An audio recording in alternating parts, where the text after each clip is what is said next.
अच्छा जी, question number 19 क्या बोल रहा है?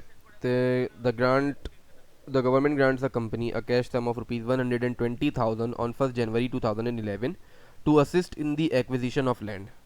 अ condition of the grant is that the company builds a factory on the land. अच्छा जी, ग्रांट हमें दिया गया है 120,000 का for the acquisition of land. तो सर नॉन डेप्रिशिएबल एसेट के लिए हमें ग्रांट दिया गया है. रिक्वायरमेंट कंडीशंस क्या है ग्रांट की? The land was acquired on 1 January 2011 for rupees 900,000 and is not depreciated. 900,000 का हमने लैंड खरीद ली. सर क्योंकि नॉन डेप्रिशिएबल एसेट है तो फेयर वैल्यू मेथड ही यूज़ हो रहा होगा, नॉमिनल वैल्यू मेथड यूज़ नहीं कर सकते.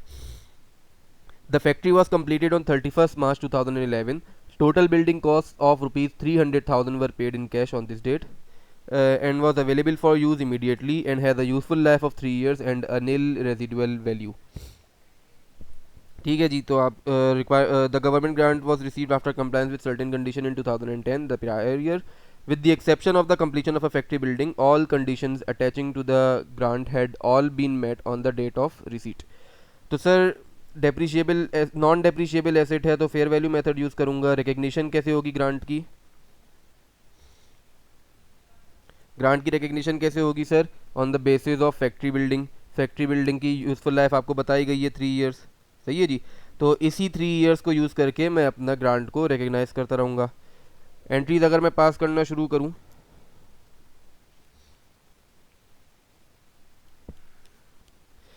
पहली एंट्री में पास करूँगा सर 1 जनवरी 2011 को, जिस दिन मुझे ग्रांट रिसीव्ड हुआ.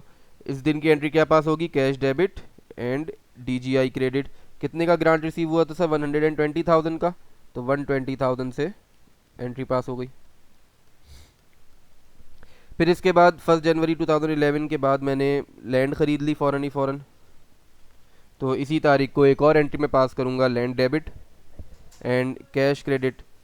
लैंड मैंने कितने की एक्वायर करी थी? 900,000 की. तो 900,000 से ही एंट्री पास कर दूंगा.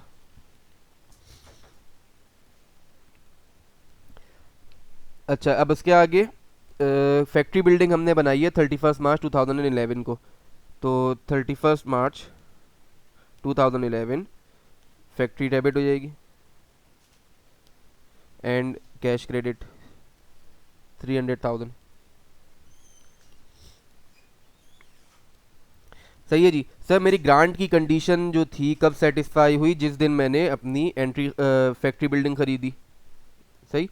जिस दिन मैंने अपनी फैक्ट्री बिल्डिंग खरीदी, मतलब 31 मार्च को ग्रांट मेरे लिए एलिजिबल हो गया कि मैं डीजीआई को ग्रांट इनकम में कन्वर्ट कर सकूं. ठीक है. तो 31 दिसंबर जब आया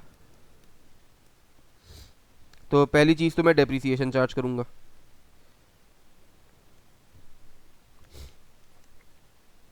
किसके ऊपर? फैक्ट्री बिल्डिंग के ऊपर. किस हिसाब से? 300,000 की बिल्डिंग है, यूजफुल लाइफ 3 ईयर्स है. तो 300,000 डिवाइड बाई 3 मेरी डेप्रिसिएशन चार्ज होती है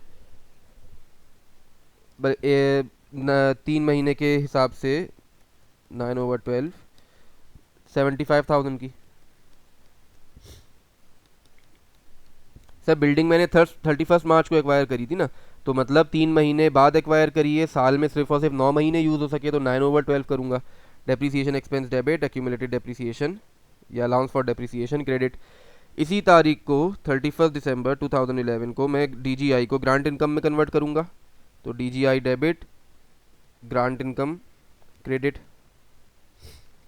ग्रांट मुझे टोटल रिसीव हुआ है 120,000 का. सही.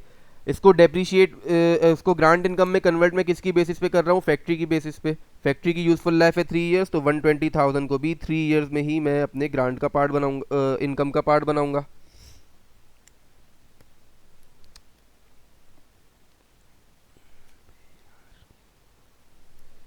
Divided by 3. सही. अच्छा, क्योंकि मेरी कंडीशन सेटिस्फाई 31 मार्च को हुई है, तो मतलब साल के 9 महीने के हिसाब से ग्रांट इनकम में कन्वर्ट करना चाहिए, तो ये भी 9/12 हो जाएगा. ठीक है जी. तो इससे मेरी डेफर्ड ग्रांट इनकम जो कैलकुलेट हुई वो हुई 30,000 की. सर अगर ये फैक्ट्री बिल्डिंग मैं 1 जनवरी को ही बना लेता, ये फैक्ट्री बिल्डिंग मेरी 1 जनवरी को ही तैयार हो जाती, तब मैं ग्रांट इनकम अपने पूरे साल की रिकॉर्ड करता. लेकिन क्योंकि मेरी ग्रांट की जो सेकेंडरी कंडीशन थी बिल्डिंग ऑफ अ फैक्ट्री वो 31 मार्च को तैयार हुई, तो मुझे ग्रांट इनकम भी उसी दिन से आगे रिकॉर्ड करनी चाहिए। तो 9 महीने के हिसाब से 30,000 की मेरी ग्रांट इनकम जो है वो रिकॉर्ड हो गई। ठीक है जी, अगले सवाल को देखते हैं।